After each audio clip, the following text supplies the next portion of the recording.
Bienvenue à tous, pour toutes les personnes qui sont connectées aujourd'hui. Bienvenue dans ce webinaire intitulé « Comment assurer une stratégie e-commerce efficace à l'heure du cloud ». Je suis Aurélia Tangana, responsable marketing opérationnel chez Orange Business Services. Et aujourd'hui, je suis aussi en compagnie de Pierre Lévesque, qui est notre product owner sur notre solution Flexible Web Platform, qu'on va vous détailler un petit peu après dans la présentation.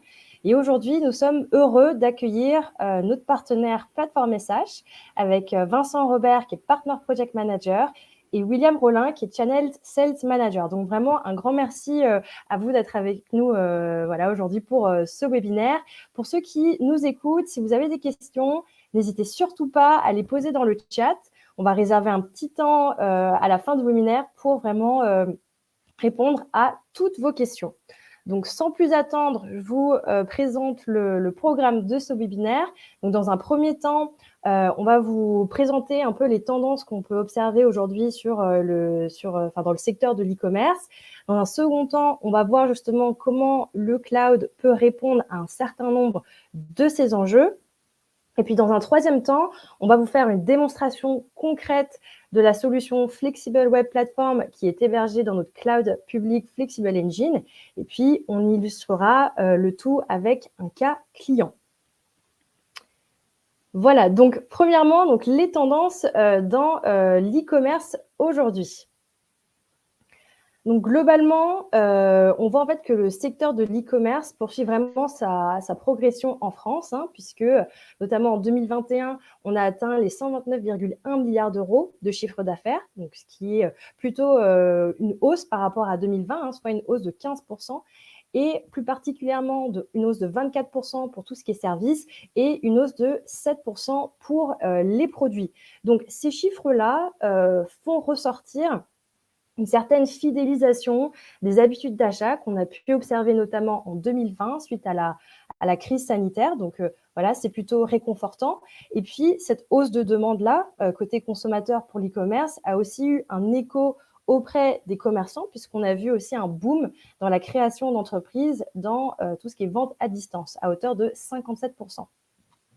Mais plus globalement, on voit que l'e-commerce est vraiment à la hausse, aussi d'un point de vue international, puisque le marché justement international de l'e-commerce est estimé à 5 milliards d'euros en 2021, qui est donc une hausse de 16% par rapport à 2020. Alors, bien sûr, malgré, on va dire, ce marché qui croît et qui est grandissant, il y a quand même des facteurs contextuels à quand même prendre en compte, notamment comme les pressions inflationnistes qui se font ressentir surtout en cette fin d'année, et puis bien sûr toutes les perturbations mondiales que l'on peut voir aussi, qui peuvent perturber aussi les chaînes d'approvisionnement. Donc voilà, d'un point de vue global, nous sommes dans un contexte socio-économique qui est en pleine mutation. Au niveau des utilisateurs, côté utilisateurs, on observe plusieurs tendances, 3 grandes tendances justement en termes d'attente. La première, c'est tout ce qui est expérience d'achat optimisée. Et donc, ça passe notamment par la personnalisation. On voit que les sites e-commerce qui enregistrent de très bons trafics aujourd'hui sont ceux qui vont vraiment mettre l'accent sur des expériences personnalisées. Donc, par exemple, à proposer des biens et des services qui sont vraiment liés aux préférences clients, en diversifiant par exemple les modes de paiement, les modes de livraison, pour vraiment donner le choix à l'utilisateur et se rapprocher au plus près de ses préférences. Cette expérience aussi optimisée, cette expérience d'achat optimisée passe aussi par l'originalité. Donc, on voit aussi de plus en plus l'intégration de technologies comme la réalité virtuelle, la réalité augmentée, puis des composantes d'IA pour vraiment créer une expérience aussi immersive. La seconde tendance qu'on observe aussi côté utilisateur, c'est l'émergence de la vente omnicanal. Donc, grâce à la technologie, on constate que les comparaisons de biens et de services et que les décisions d'achat sont prises et sont construites aussi en prenant en compte de plusieurs canaux, qu'ils soient numériques ou physiques, comme se rendre sur place dans un magasin. Mais voilà, il y a vraiment une pluralité de points de contact C'est ça qu'on parle de vente omnicanal dans le secteur de l'e-commerce aussi. Et ça se ressent aussi au niveau des devices, parce qu'aujourd'hui, on surfe sur les sites de nos marques préférées, tant sur notre mobile que sur l'ordinateur, et parfois même sur la télé. Donc voilà, on a vraiment une multiplicité des canaux de vente. L'omnicanalité se traduit aussi par l'émergence de ce qu'on appelle le commerce social, puisque maintenant l'achat aussi de biens et de services peut aussi se faire parfois à travers des réseaux sociaux. Mais de manière générale, lorsqu'on parle de vente omnicanal, il faut retenir que les utilisateurs sont quand même de plus en plus autonomes dans leur prise d'information et dans leur manière de consommer des biens et des services. Et puis la troisième tendance que l'on observe aussi côté utilisateur, eh bien, c'est comment dire, cet attrait et puis cette sensibilité de plus en plus forte pour toutes les questions qui sont liées au commerce responsable, à la RSE. Donc ça passe par exemple par tout ce qui est recyclage, réduction de l'empreinte carbone, tant au niveau de la production des biens que la chaîne d'approvisionnement. On le ressent aussi à travers le regain d'intérêt pour tout ce qui est commerce d'occasion, et puis bien sûr tout l'attrait pour le local et les circuits courts. Alors bien sûr, côté commerçant, bien sûr, on voit aussi des tendances, notamment 3 types d'enjeux que les commerçants doivent prendre en compte. La première, c'est bien sûr la recherche de compétitivité, puisque je l'ai dit tout à l'heure, les utilisateurs sont de plus en plus autonomes et savent manipuler de plus en plus les outils digitaux. Et donc, les commerçants, eux, de leur côté, s'adaptent. Donc, on le voit notamment par tout ce qui est marketplace. On a beaucoup de marketplaces qui représentent des super vitrines pour justement générer des visites. Et puis, on voit qu'elles s'adaptent aussi notamment par la massification des modèles d'abonnement pour justement assurer un certain nombre de ventes par mois. Le second enjeu à prendre en compte, c'est les enjeux d'ordre technique, puisque pour justement être en mesure de proposer ces expériences numériques et optimisées, eh bien, les commerçants, enfin les entreprises doivent moderniser et entretenir leurs infrastructures informatiques pour faire face, par exemple, à des pics de trafic en temps réel sur leur site, comme par exemple durant les soldes ou durant d'autres événements spéciaux. Donc voilà, essayer de diminuer les risques de downtime qui pourraient éventuellement impacter le chiffre d'affaires négativement. Des infrastructures robustes aussi, pourquoi ? Pour aussi contrer des éventuelles cyberattaques. Voilà, ça c'est aussi une réalité à prendre en compte. Et puis des infrastructures sécurisées et robustes aussi pour pouvoir vraiment protéger au maximum les données clients et voilà, surtout ça. Et puis la troisième tendance et troisième enjeu côté commerçant à prendre en compte, c'est vraiment de pouvoir favoriser la collaboration entre les différentes équipes qui la constituent, puisque aujourd'hui, une des tendances qu'on peut voir et qui est assez négative, c'est souvent une structure un petit peu trop silotée, c'est-à-dire des équipes qui ne se parlent pas vraiment ou qui utilisent des outils très, très différents. Donc, il y a vraiment un besoin aussi d'unifier les outils pour favoriser la collaboration. Donc, voilà, ça, c'est quelques tendances qu'on voit côté commerçant. Alors, maintenant qu'on nous a posé un petit peu le décor d'un point de vue tendance, on va revenir un peu au cloud et justement voir, en fait, comment le cloud permet de répondre à un certain nombre d'enjeux qu'on voit sur ce secteur de l'e-commerce. Mais avant de le faire, je pense que c'est bien de reposer la définition du cloud. Alors, le cloud, pour qu'on se le rappelle, c'est un modèle qui va fournir à une organisation un accès sur demande à un pool de ressources informatiques configurables et qui sont partagées. Ces ressources informatiques peuvent être des bases de données, tout ce qui est stockage, connectivité, etc. Et donc, les 3 grands avantages du cloud pour l'e-commerce sont les suivants. La première, bien sûr, c'est la flexibilité, puisque le cloud s'adapte très rapidement aux besoins IT d'une organisation, en ajoutant, en réduisant des machines virtuelles et puis toutes les ressources cloud qui y sont associées. Donc, par exemple, si on reprend l'exemple du pic de trafic durant les soldes, eh bien, le cloud va permettre de déployer automatiquement les ressources IT nécessaires pour assurer justement le bon fonctionnement du site et éviter des temps d'arrêt. Le second avantage qui en découle justement, c'est que le cloud permet du coup d'optimiser ses coûts, puisqu'on va passer d'un modèle CAPEX, où on a des investissements très lourds, à un modèle plutôt OPEX, puisque le cloud fonctionne sur un modèle de paiement à l'usage. Donc, on va payer seulement les ressources que l'on consomme.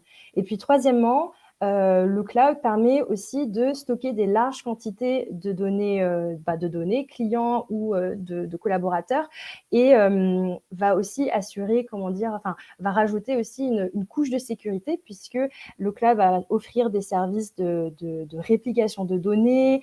On va pouvoir mettre des plans de reprise d'activité pour vraiment venir minimiser les risques de fuite, d'incidents techniques ou naturels. Donc, aujourd'hui, chez Orange Business Services, il faut savoir que le cloud fait partie de nos 4 domaines d'expertise, parmi notamment tout ce qui est cybersécurité, digital data, et smart mobility services. Donc, je vous le redis parce que voilà, nous avons vraiment l'habitude d'accompagner nos clients, que ce soit de l'audit de leur infrastructure actuelle à la définition d'une stratégie cloud, et puis bien sûr la mise en place du cloud en s'appuyant sur nos 2600 experts cloud. Donc, je vous ai parlé un petit peu d'Orange Business Services, mais il faut savoir qu'on détient plusieurs solutions cloud, et notamment le cloud Flexible Engine. C'est notre cloud public européen. Européen, pourquoi? Puisque tous nos contrats sont des contrats de droit français, européen, et la solution est hébergée dans des data centers situés en Europe et qui sont opérés par nous. Qui dit Europe veut dire aussi conformité européenne. Donc, c'est une structure qui est hautement sécurisée et certifiée. Voilà, je vous ai listé quelques normes ISO, mais vous pouvez voir le détail, bien sûr, sur notre site internet. Sécurisé aussi par Orange Cyberdéfense. Et puis, je vous ai dit que c'était un cloud européen, mais cet engagement que nous avons, il se traduit aussi dans notre engagement à travers Gaia-X, qui est une initiative européenne qui vise à promouvoir toutes les solutions européennes, et donc Flexible Engine s'inscrit aussi dans cette volonté-là. Mais plus concrètement, Flexible Engine, c'est notre cloud labellisé OpenStack, donc qui est open source, et qui va vraiment favoriser l'interopérabilité et la transparence, l'ouverture entre vos applications et bien sûr le cloud. Et aujourd'hui, il faut savoir que Flexible Engine compte plus de 70 services qui couvrent tout un tas de cas d'usage, notamment les cas d'usage plutôt traditionnels, comme tout ce qui est archivage, stockage de données, etc., mais aussi tout ce qui est en lien avec l'innovation. Donc, on va pouvoir aussi proposer des outils qui permettent de faire du DevOps, de traiter, d'analyser les données, donc tout ce qui est Big Data, et bien d'autres choses. Et donc, si je vous ai présenté ce cloud, c'est aussi pour faire la transition après avec notre autre solution, Flexible Web Platform, puisque on a voulu s'associer à Platform Message pour pouvoir permettre aux clients de tirer parti vraiment du cloud, un cloud sécurisé, et répondre à leurs enjeux d'e-commerce. Donc, je vais laisser la parole à William qui va vous en dire un petit peu plus sur Platform Message et la solution Flexible Web Platform. Merci Aurèle, bonjour à tous. Je suis William Rollin, je suis responsable commercial du partenariat entre Platform SH et Orange. Quelques mots sur Platform SH, c'est une société qui est 100% française, qui a été fondée en 2010 et qui a bien grandi. Aujourd'hui, on est presque 400 salariés et qui a la particularité d'être, depuis sa création, sur un modèle full télétravail, donc ce qui explique la répartition démographique de nos collaborateurs à travers 37 pays dans le monde.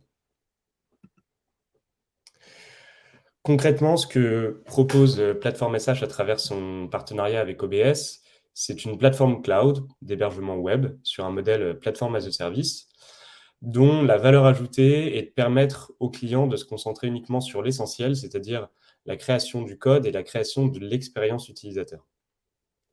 Et ça, c'est tout bonnement essentiel dans un contexte e-commerce. Pourquoi c'est essentiel? Parce qu'aujourd'hui, la préoccupation première de quelqu'un qui a la gestion d'un site e-commerce, c'est la santé de son site. Et ça passe par plusieurs problématiques, des problématiques de gestion d'infrastructure, de gestion de la sécurité, de gestion des pipelines de mise en production, de tests avant chaque mise à jour sur le site.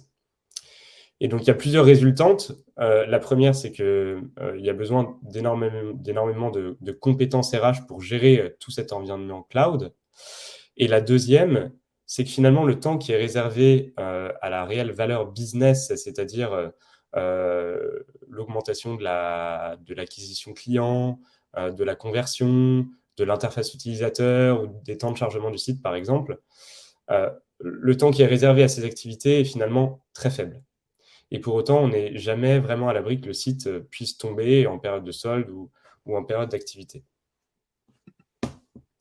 Donc aujourd'hui, le partenariat Flexible Web Platform propose une infrastructure qui se repose sur Flexible Engine, donc le cloud de confiance d'Orange, une infrastructure qui est 100% managée, qui est robuste, qui est autoscalable, qui est managée jusqu'au middleware. Donc, ça peut être du Drupal, du WooCommerce, du Symfony ou autre middleware qui est utilisé dans le monde du e-commerce. Et qui, en plus de ça, va proposer un workflow et une boîte à outils qui va permettre de gagner un temps considérable sur le développement et sur l'amélioration de la performance, puisqu'on fournit des outils comme de l'Application Performance Monitoring qui permet vraiment d'améliorer les performances de son site e-commerce. En plus de ça, de manière native dans la plateforme, il y a des briques de sécurité, il y a un support 24/7 et des engagements jusqu'à 99,99% en termes de taux de disponibilité du site. Des certifications pour le e-commerce comme PCI DSS qui permet le paiement par carte, SOC de type 2 et l'infrastructure de Flexible Engine qui est ISO 27001. Et donc finalement, l'utilisateur de Flexible Web Platform qui vient poser son site e-commerce, il a non seulement la garantie que son site va être performant, va être sécurisé, va être scalable, mais il a également la garantie que ses équipes vont pouvoir se concentrer uniquement sur l'amélioration et sur l'innovation du site. Donc on va passer sur une petite démonstration avec Vincent, et je te laisse la main, Vincent. Ouais, merci William. Bonjour à tous. Donc effectivement, je vais essayer de vous faire une petite démonstration live de ce qu'est la plateforme, à quoi ça ressemble. Donc on va commencer juste par l'écran d'authentification, très simplement. Donc on supporte plusieurs façons de s'authentifier sur la plateforme. Et une fois que vous êtes authentifié, vous allez arriver sur votre liste de projets, donc les projets auxquels vous avez accès. Aujourd'hui, la démo, je l'ai axée sur un template e-commerce basé sur Shopware. Donc Shopware est une solution open source qui permet de créer un site e-commerce au même titre que Magento. Donc j'ai créé ce projet il y a quelques jours. Donc il est hébergé sur la région Orange. Donc dans le cadre du partenariat avec Orange pour FWP, on a une seule région de disponible qui s'appelle FR1, qu'on va retrouver effectivement ici au niveau des annotations dans la console. Et cette région est hébergée sur Flexible Engine, comme on a pu le dire juste avant, dans les data centers à Paris. Donc, qu'est-ce qu'on retrouve sur cette fameuse console? On va retrouver d'abord une preview, un screenshot de l'application, donc de la homepage telle qu'elle est actuellement.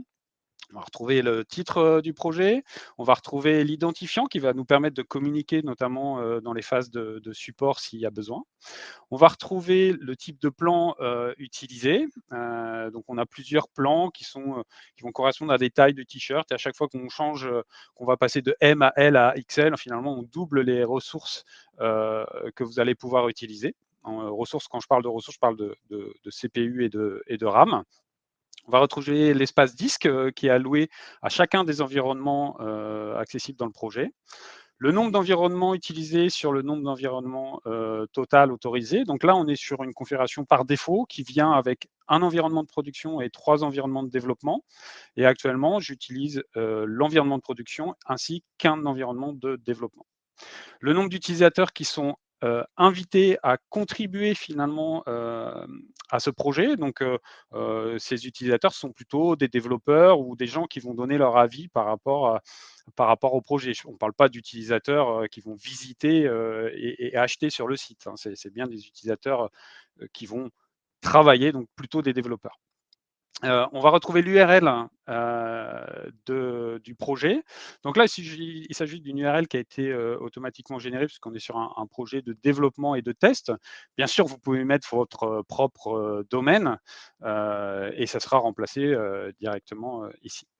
On va retrouver un cartouche ici avec un assistant qui va permettre de lister un certain nombre d'étapes qui vont permettre de pouvoir bien commencer quand on crée le projet, parce qu'au début, forcément, le projet est vide et quand on ne connaît pas la plateforme, il y a un certain nombre de choses à savoir, notamment les 3 petits fichiers qui sont obligatoires sur un projet plateforme SH et qui vont permettre de décrire finalement l'infrastructure et l'interaction entre l'infrastructure et votre application.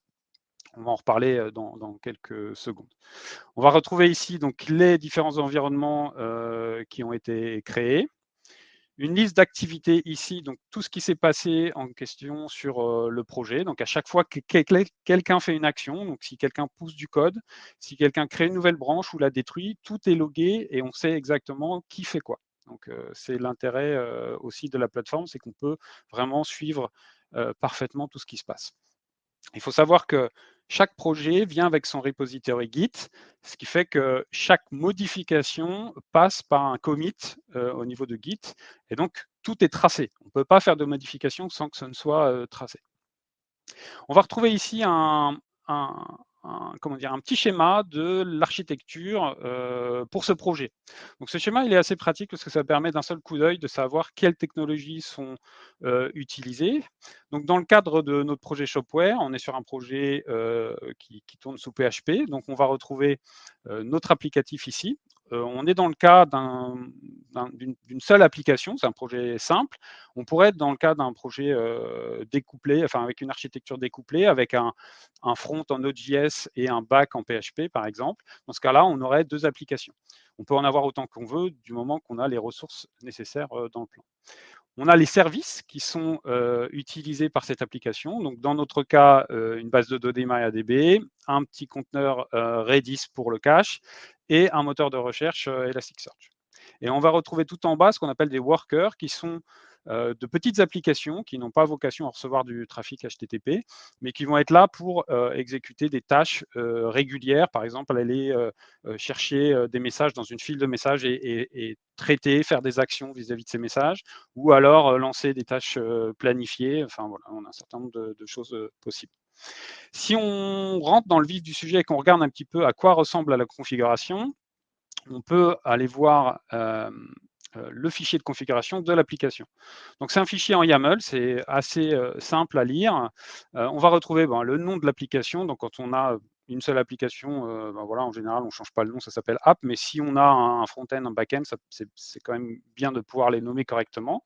Ensuite, on va avoir le type de runtime utilisé. Donc à date, on a une petite dizaine de runtime qui sont supportés.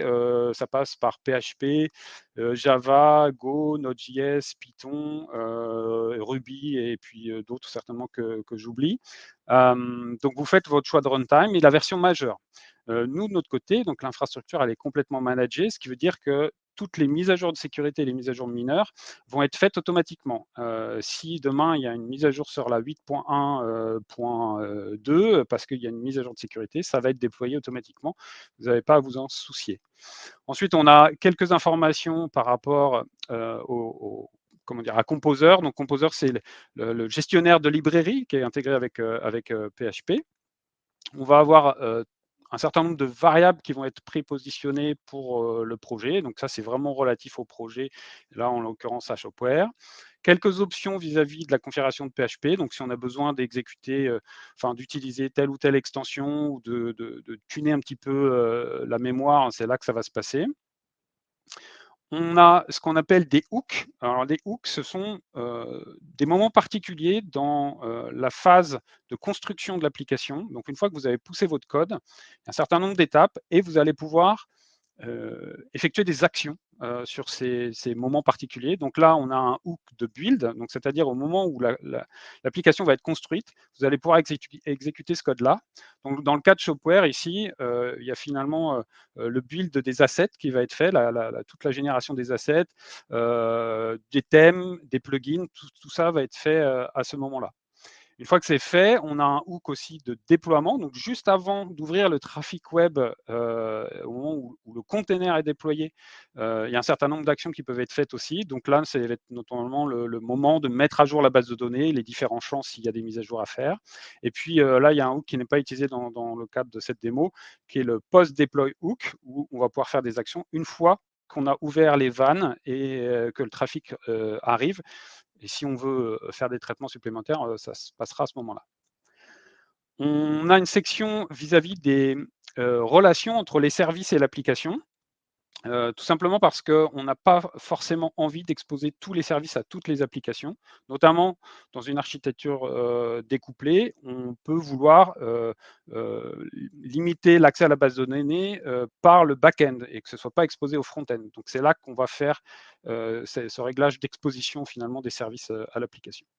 La quantité de disques alloués à l'application, et une chose importante, les points de montage. Alors, ce qu'il faut savoir, c'est que la sécurité chez Platform SH, c'est pris très au sérieux, et donc tous les containers qui sont livrés en production sont en lecture seule. C'est-à-dire que si un hacker parvient à pénétrer votre application, il va se trouver dans l'incapacité de modifier des fichiers existants ou d'en rajouter. Tout est bloqué. Les seuls endroits où on va pouvoir écrire sont les fameux points de montage, et donc ils sont nécessaires pour pouvoir déposer des photos, déposer des PDF, enfin suivant votre métier et votre application, il y a des fois besoin de déposer des fichiers, donc on les déclare là dans ces points de montage, et ce sont des points de montage persistants, donc d'un déploiement à l'autre, vous allez retrouver vos fichiers. On va avoir une petite partie de configuration du serveur web en lui-même, notamment des règles vis-à-vis du cache. Et puis là, tout à l'heure, on en a parlé rapidement, on retrouve nos fameux 2 workers qui sont démarrés et déployés en même temps. Donc ça, c'est le premier fichier, le plus important. On va retrouver un petit fichier pour les routes. Donc les routes, en fait, ça va être le lien entre vos domaines et les applications. Donc, encore une fois, là, on est dans un cas très simple, il n'y a qu'une seule application, donc on récupère tous les domaines entrants et on renvoie vers l'application. Mais on peut avoir un modèle un peu plus complexe, en découplé toujours, où on va dire que API.votredomaine va aller vers votre back-end, et puis www.votredomaine va aller vers votre front-end. Ce sera ici que ça se passera. Et le dernier fichier important, c'est le fichier des services, qui est somme toute très simple. En fait, il suffit de donner un nom à votre service, donner son type. Pareil, c'est toujours la version majeure, et nous, on s'occupe des versions mineures en automatique. Une valeur de disque si vous voulez, enfin si c'est un service qui nécessite de la persistance et de l'écriture sur disque. Voilà, et il y a aussi des options qui peuvent être ajoutées si vous le souhaitez, et tout ça se passe dans ce fichier-là. Une fois qu'on a fait tout ça, du coup, l'application, on peut la déployer. Donc là, on peut les voir rapidement la première fois que j'ai déployé l'application. Donc pour chaque événement, en fait, on a un journal où on va pouvoir retrouver en fait tout ce qui s'est passé.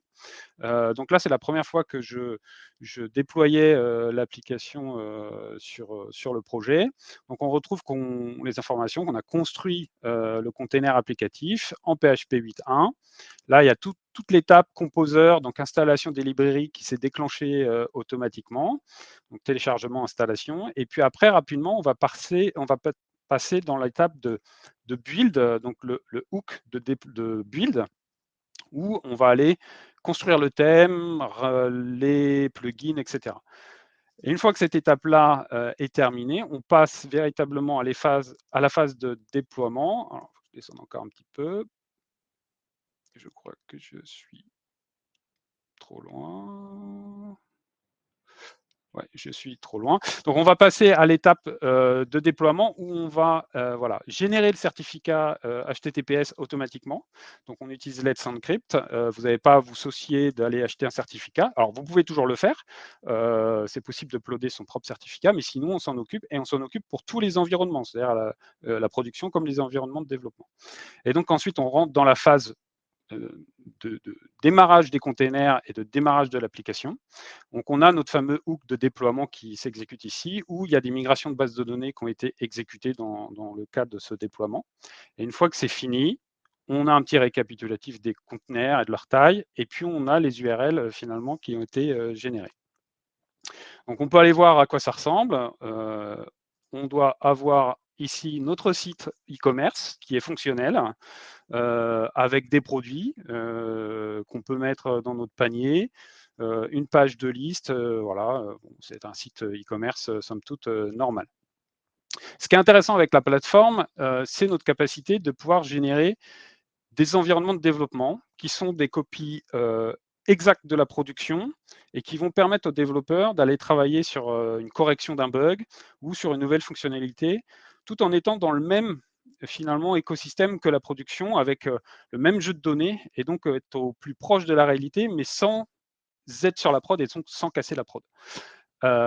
Donc j'ai créé un petit environnement hier que j'ai appelé theme color, où j'ai fait finalement une modification du thème.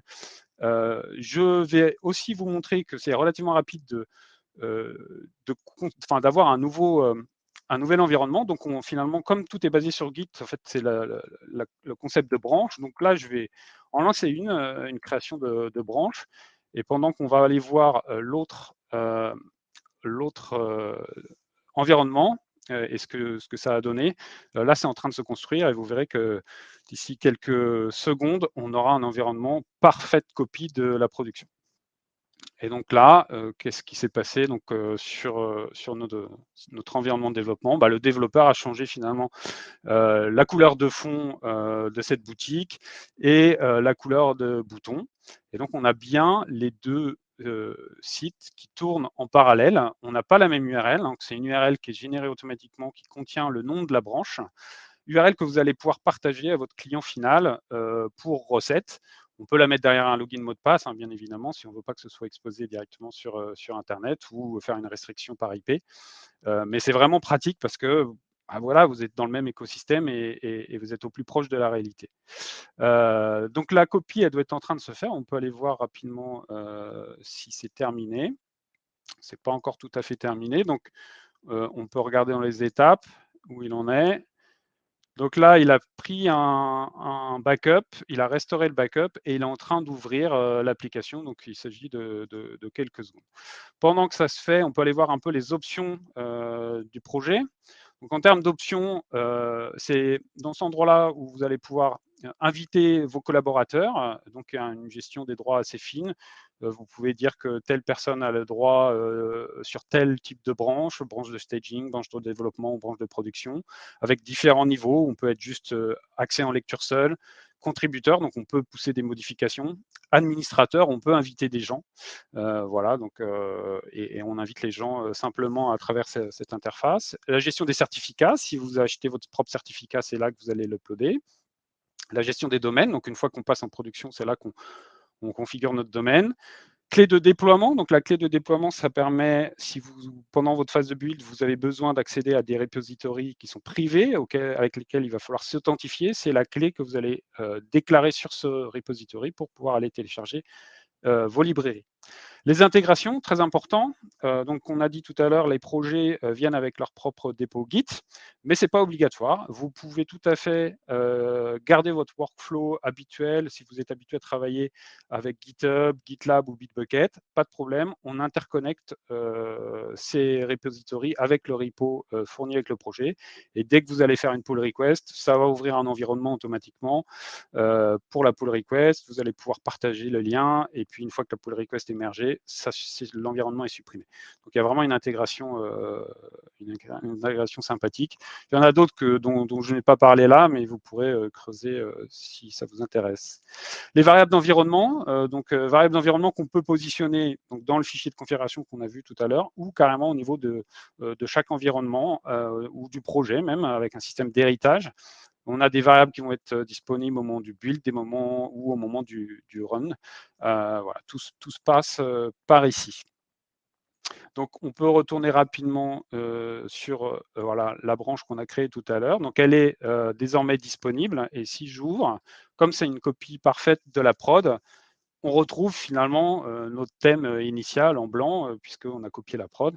Et là, notre développeur pourra peut-être aller corriger un bug tranquillement. Et une fois finalement que le bug est corrigé, on a juste à cliquer sur le bouton merge. Donc là, il n'y avait pas eu de modif dessus, donc il n'en trouve pas. Mais là, j'ai fait des modifs sur le thème color. Si je clique sur merge, automatiquement, mes modifications vont être réintégrées dans la branche de production et redéployées. Donc voilà pour cette démo rapide. Et je vais repasser au slide. Tac, voilà. Hop. Tac, voilà. Donc dans la console, hop, celui-ci. Dans la console, il y a un onglet dont je n'ai pas parlé, donc qui est Metrics. Metrics qui va vous permettre de suivre toutes les constantes importantes de votre projet, donc taux d'utilisation du processeur, consommation de la RAM, consommation de l'espace disque, de deux façons. Sur les projets dédiés, plutôt au niveau de la machine, de l'instance en elle-même, et sur les projets conteneurisés, donc la nouvelle génération DG3 et notre grid, où on va descendre container par container. Donc vous allez avoir votre application consomme temps, votre container Redis consomme temps, votre container de base de données consomme temps, donc avec des informations très précises. On a aussi intégré Blackfire, qu'on a racheté, société qu'on a rachetée il y a quelques mois maintenant, et qui fait partie intégrante de plateforme SH. Et donc, quand le client prend l'option Blackfire, il a ce bouton qui apparaît dans sa console. Il va pouvoir switcher d'un environnement à l'autre, finalement, de la console à Blackfire. Blackfire, c'est un APM. Un APM, ça permet de monitorer, donc de suivre la performance de votre site web page par page. On le sait tous, quand un site est trop lent, on a tendance à partir. Ça a déjà été prouvé à plusieurs reprises par Google et Amazon que quand ils rajoutent X temps de réponse, ils perdent X% en conversion. Eh ben, c'est vraiment le nerf de la guerre, c'est le temps de réponse. Donc il faut suivre ces métriques-là. Ça, c'est le premier rôle de Blackfire. Et le deuxième rôle de Blackfire, c'est le profiler. Le profiler, c'est un outil comme un scanner dans le monde médical. Ça va vous permettre de rentrer finalement dans une requête qui est lente, dans une page qui est lente, et de comprendre pourquoi elle est lente. Ça pose le diagnostic en fait. Et donc on va avoir chaque fonction, le temps qu'on a passé dans la fonction, le nombre de fois qu'elle a été appelée, et on va pouvoir se concentrer sur la fonction importante plutôt que d'y aller un petit peu au doigt mouillé. Et c'est vraiment utile, ça évite de perdre du temps, ça pointe du doigt là où il faut passer du temps. Et le dernier slide que je voulais vous présenter pour ma part, c'est le fait que donc, plateforme SH, on est très engagé pour tout ce qui s'agit du climat. On a fait un bilan carbone avec la société Greenly en 2021 et on est en cours d'audit pour 2022 aussi. Et il y a des choses intéressantes qui sont ressorties. Déjà, notre impact à nous, en tant que société, est très limité sur la partie finalement ressources humaines, déplacement, puisqu'on est tous en télétravail, donc on a un très bon point là-dessus. Et finalement, tout se concentre évidemment sur la partie des ressources informatiques. Mais en termes de ressources informatiques, on est plutôt efficace, puisque Greenly a remonté qu'on était 5 à 12 fois plus efficace pour héberger une application que sur des instances Amazon classiques. Pourquoi? Parce qu'on utilise moins de serveurs et de plus petits serveurs, et surtout on arrive à densifier le nombre d'applications qui vont tourner sur ces serveurs. On a développé notre propre système de conteneurisation qui permet de mettre plus d'applications tout en garantissant qu'elles ont un niveau de ressources suffisante et de pouvoir upsizer aux besoins et en fonction des besoins réels des clients. L'autre chose importante qu'on a remontée, c'est qu'on peut fournir une plus grande performance. Donc, on a notamment l'exemple avec cet acteur du monde du jeu vidéo qui, grâce à Blackfire, a pu améliorer le nombre de transactions qu'il est capable de tenir en parallèle, donc 20 fois plus de commandes finalement, en ayant amélioré son code et en ayant trouvé ce qui n'allait pas. Alors 20 fois plus de commandes, c'est important, mais c'est surtout de dire que pour une commande, parce qu'on n'est pas toujours au maximum, ça prend moins de ressources, moins de CPU, ça va plus vite. Et finalement, moins de CPU, c'est moins de consommation électrique et donc moins d'impact carbone. Et ça, c'est vraiment quelque chose qui nous tient à cœur et on va continuer d'investir pour remonter plus d'indicateurs à nos clients. Il y a un premier indicateur aujourd'hui, quand ils choisissent leur région, c'est l'émission CO2 par kilowattheure, donc de la grille électrique en question. Donc, mais on va aller plus loin, on a la volonté d'aller beaucoup plus loin pour ce sujet-là. Voilà pour ma partie, je vais passer la main à Pierre. Oui.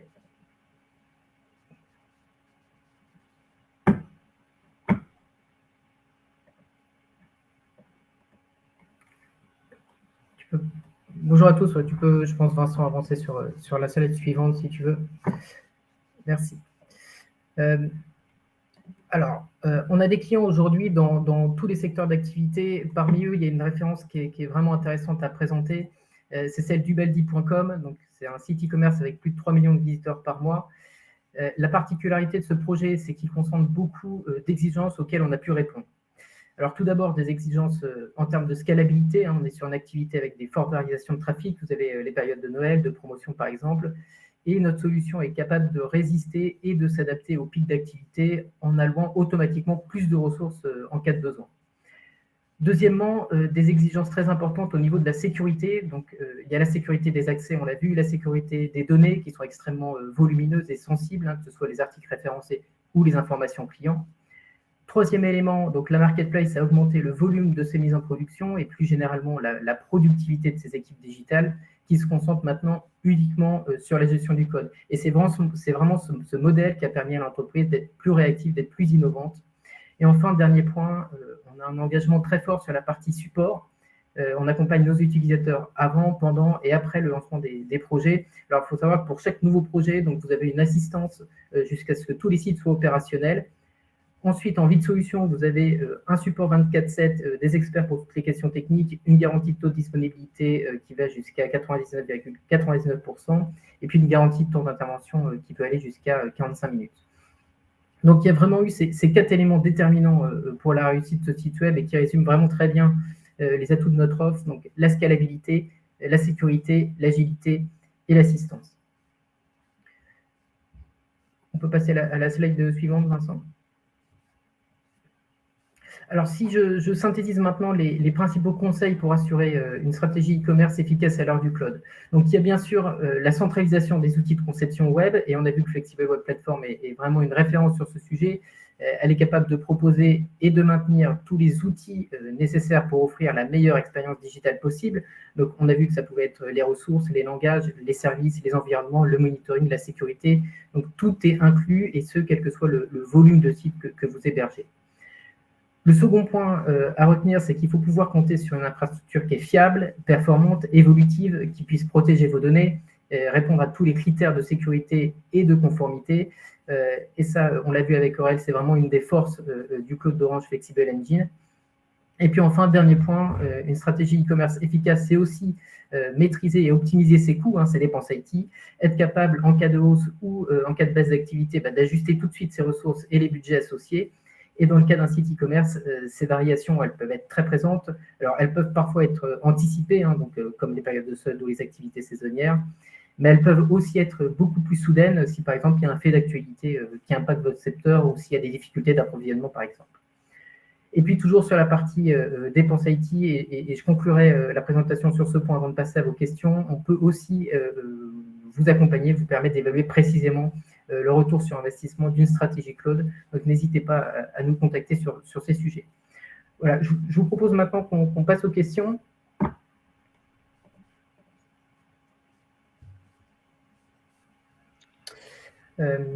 Alors, il y avait des questions. Oui, je t'en prie. Oui. J'y vais, Pierre, ou tu prends? C'est comme tu veux. Vas-y, je t'en prie. Très bien. Alors, on a déjà répondu à quelques questions, mais juste pour les reprendre à l'oral. Donc, on a une question sur nos engagements SLA. Alors, oui, bien sûr, Flexible Web Platform propose des engagements concernant le taux de disponibilité des sites web. C'est très important dans le cadre du e-commerce notamment. Et donc, on propose 2 options, soit 99,9%, soit 99,99% en fonction du type de projet qui a été souscrit. Il y a une question également sur la durée d'onboarding pour migrer sur Flexible Web Platform. Alors, bien évidemment, ça va dépendre de la complexité du site et ça va dépendre également du temps qui sera, de la bande passante qu'aura le client à cet effort. Ce qu'on dit, nous, c'est entre 3 semaines et 3 mois. Voilà, 3 semaines pour un site relativement simple, 3 mois pour un site très complexe, dans des environnements complexes également. Sachant que ce sont des moyennes, on a pu réaliser des migrations en moins de 48 heures avec des clients qui connaissaient la plateforme et des sites qui étaient relativement simples. Il y a également une question sur quel type de suite puis-je faire avec Flexible Web Platform. Globalement, tout type de site web, j'ai envie de répondre. Aujourd'hui, il y a plus de 80 templates qui sont présents dans la plateforme, et donc environ 95% des runtime, donc des langages de programmation ou des CMS qui sont pris en charge et qui sont managés par la plateforme. Donc, on a envie de faire du site institutionnel, du site e-commerce, également des flottes de sites web. On peut vraiment faire ce qu'on a envie. Et aujourd'hui, Flexible Web Platform host des clients de l'ensemble des verticales métiers, donc de l'industrie, de la banque, de l'e-commerce, des médias, etc. Il y a une question au sujet de la protection des API. Donc, on n'a pas de système particulier pour la protection des API. Par contre, on a un WAF qui est disponible pour tous les projets. Donc, il y a cette couche de sécurisation, mais on n'a pas quelque chose de spécifique pour les API pour limiter les accès, faire du throttling, etc. On n'a pas ce genre de choses. On ne descend pas au niveau de l'applicatif. Pour nous, ça fait partie vraiment de l'applicatif et c'est à l'applicatif de le gérer. Nous, on s'occupe vraiment des couches de runtime, de service, mais on ne descend pas dans l'application. C'est au propriétaire du projet de le faire. Je précise WAF, donc Web Application Firewall, si jamais certains ne sont pas, Tout à fait, ouais. ne connaissent pas le terme.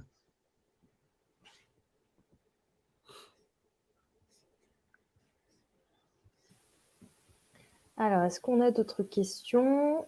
N'hésitez pas à les poser dans le chat.